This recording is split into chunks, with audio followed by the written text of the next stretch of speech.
అందరికీ నమస్కారం. మనం PG TET and DSC classes లో భాగంగా 6th class social studies start చేశాము. సో అందులో భాగంగా మొదటి 9 పాఠాలు కంప్లీట్ అయ్యాయి.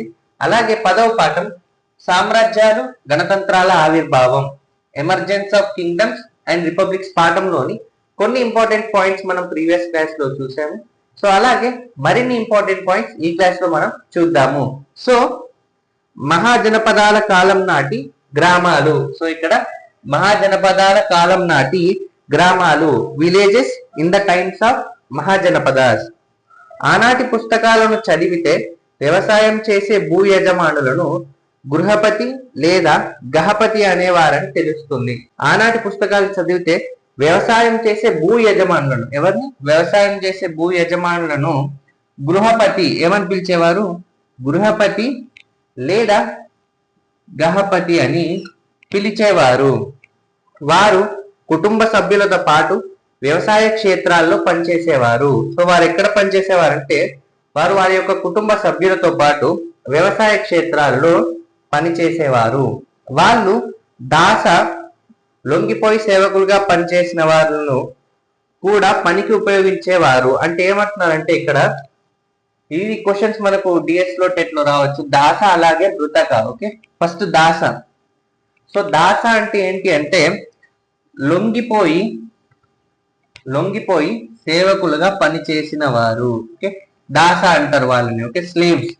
ఓకే, ఇక్కడ దాసలను కూడా పనికి ఉపయోగించారు. సో వీళ్ళను పనికి ఉపయోగించేవారు అంటే వీళ్ళు స్లేవ్స్ అన్నట్టు. అంటే వీళ్ళు లొంగిపోయి వీళ్లకు సేవకులుగా పనిచేసేవారు, ఈ దాస అనేవారు. అలాగే అంతేకాకుండా మృతక అనే పని వాళ్లకు కూలి ఇచ్చి పొలంలో ఇంటిలో పని చేయించుకునేవారు. అంటే ఇక్కడ మనం చూసాం కదా, దాస అంటే లొంగిపోయి సేవకులుగా పనిచేసేవారు. ఇక్కడ మృతక అంటే సో వీళ్ళు వర్కర్స్, అంటే జీతం తీసుకొని పని చేసేవారు. ఓకే, సో ఇక్కడ దాస అంటే మనం స్లేవ్స్ అనుకున్నాం, అంటే లొంగిపోయి సేవకులుగా పనిచేసేవారు. ఇక్కడ మృతక అంటే ఏంటి అని అడగవచ్చు క్వశ్చన్. వీళ్ళు వర్కర్స్ అన్నట్టు, అంటే జీతం తీసుకొని పని చేసేవారు. సో కొంతమంది ధనవంతులైన గహపతులకు ఎక్కువ భూమి బానిసలు ఉండేవారు. సో కొంతమంది ధనవంతులైన గహపతులకు ఎక్కువ భూమి ఉండేది, అలాగే బానిసలు కూడా ఉండేవారు. సాధారణంగా అత్యధిక భూమి ఉన్న వ్యక్తి గ్రామ పెద్ద అవుతాడు. సో మరి గ్రామ పెద్ద ఎవరు అవుతారంటే ఇక్కడ సాధారణంగా అత్యధిక భూమి ఉన్నవారు. ఓకే, సో అత్యధిక భూమి ఉన్న వ్యక్తి గ్రామ పెద్ద అవుతాడు. ఓకే, ఈ పాయింట్ కూడా గుర్తుంచుకోవాలి. సో ఇక్కడ గోండుల పట్లలాగా, మనం పట్ల గురించి కూడా చూసాం కదా. సో అలా గోండుల పట్లలాగా ఆ గ్రామానికి అతడు నాయకుడే కాక రాజు తరపున ఇతర గ్రామస్తుల నుంచి పన్నులు వసూలు చేసేవాడు. అంటే ఇక్కడ ఏమంటున్నారంటే సో అతడు నాయకుడే కాకుండా ఇంకా ఇతర గ్రామస్తుల నుంచి పన్నులు కూడా వసూలు చేసేవాడు. అంతేగాక కొన్ని సమయాలలో న్యాయమూర్తిగా, పోలీసు అధికారిగా వ్యవహరిస్తూ గ్రామంలో శాంతి భద్రతలను కాపాడేవాడు. సో ఇవన్నీ పనులు కూడా ఎవరు చేసేవారు అంటే ఇక్కడ గ్రామ పెద్ద చేసేవాడు. సో ఇక్కడ చాలా గ్రామాలలో నైపుణ్యం గల వృత్తి పని వాళ్ళు ఉండేవారు. సో ఎవరు ఉండేవారు? మనం ఇక్కడ ఏం చూస్తున్నాం? మహాజనపదాల కాలం నాటి గ్రామాలు చూస్తున్నాం కదా. సో ఆ టైంలో మహాజనపదాల కాలంలో ఉన్న గ్రామాల గురించి చూస్తున్నాం. సో ఇవన్నీ కూడా ఓకే. సో ఇక్కడ ఇప్పుడు చాలా గ్రామాలలో నైపుణ్యం గల వృత్తి పని వాళ్ళు ఉండేవారు. నైపుణ్యం అంటే స్కిల్. ఓకే, నైపుణ్యం గల వృత్తి పని వాళ్ళు ఉండేవారు గ్రామాలలో, చాలా గ్రామాలలో.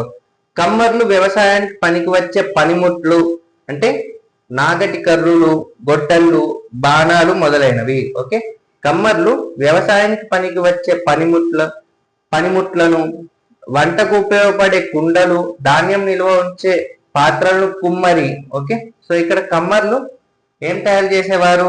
వ్యవసాయానికి పనికి వచ్చే పనిముట్లు. అవేంటేంటి? నాగటి కర్రులు, గొడ్డళ్ళు, బాణాలు, వీటిని తయారు చేసేవారు. మరి కుమ్మరి ఏం చేసేవారంటే వంటకు ఉపయోగపడే కుండలు ఉంటాయి కదా, కుండలు, ధాన్యం నిల్వ ఉంచే పాత్రలను కుమ్మరి చేసేవారు. అలాగే ఇక్కడ బండ్లు, నాగళ్ళు, ఇతర గృహ సామాగ్రిని వడ్రంగులు. ఓకే, అలాగే దుస్తులను నేత పని వారు తయారు చేసేవారు. ఉత్పత్తులకు బదులుగా గృహపతులు వారికి ధాన్యం ఇచ్చి ఉండవచ్చు.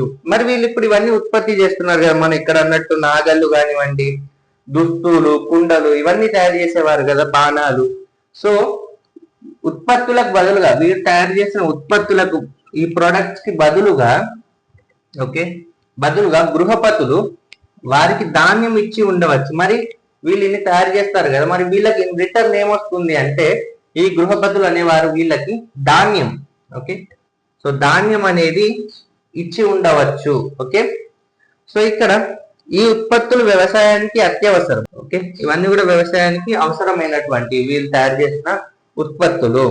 వాటిని సొంతంగా తయారు చేసుకోవడానికి గృహపతులకు నైపుణ్యం, సమయం ఉండవు. వాటిని సొంతంగా తయారు చేసుకోవడానికి గృహపతులకు నైపుణ్యం, స్కిల్, గృహపతులకు నైపుణ్యం, అలాగే సమయం, టైం కూడా వీళ్ళకు ఉండదు. సో ఇది మనకి ఇక్కడ వచ్చేసి మహాజనపదాల కాలం నాటి గ్రామాల గురించి.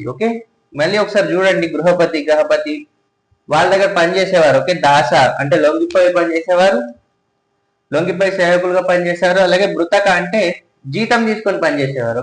వీళ్ళు స్లేవ్స్ అనుకోవచ్చు. దాస అంటే, మృతక అంటే వర్కర్స్ అనుకోవచ్చు. ఇక్కడ గ్రామ పెద్ద ఉంటారు, అలాగే నైపుణ్యం గల వృత్తి పని వాళ్ళు ఉంటారు. ఇక్కడ ఉత్పత్తులకు బదులుగా ధాన్యం ఇచ్చి ఉండవచ్చు. గృహపతులు. అలా ఇక్కడ ఈ ఉత్పత్తులు అనేవి వ్యవసాయానికి అత్యవసరం. సో మనం ఇన్ని పాయింట్స్ కూడా చూసాం. సో టెట్ లో కానివ్వండి, డిఎస్ లో కానీ పాయింట్స్ రావచ్చు. సో ఇక్కడ నుంచి మన క్లాసెస్ అనేది రెగ్యులర్ గా వస్తాయి. సో నేను కూడా కంటిన్యూ చేస్తాను. సో మీరందరూ కూడా లైక్ చేయండి ఈ వీడియోని, అలాగే షేర్ చేయండి, కామెంట్ చేయండి, అలాగే సబ్స్క్రైబ్ చేయండి టు వంశీ కృష్ణ అకాడమీ. మీకు ఏమైనా డౌట్స్ ఉంటే కూడా ఇంకే సబ్జెక్ట్స్ కావాలి అని మీరు అనుకుంటున్నారో కామెంట్ చేయండి. So thanks for watching. Thank you so much.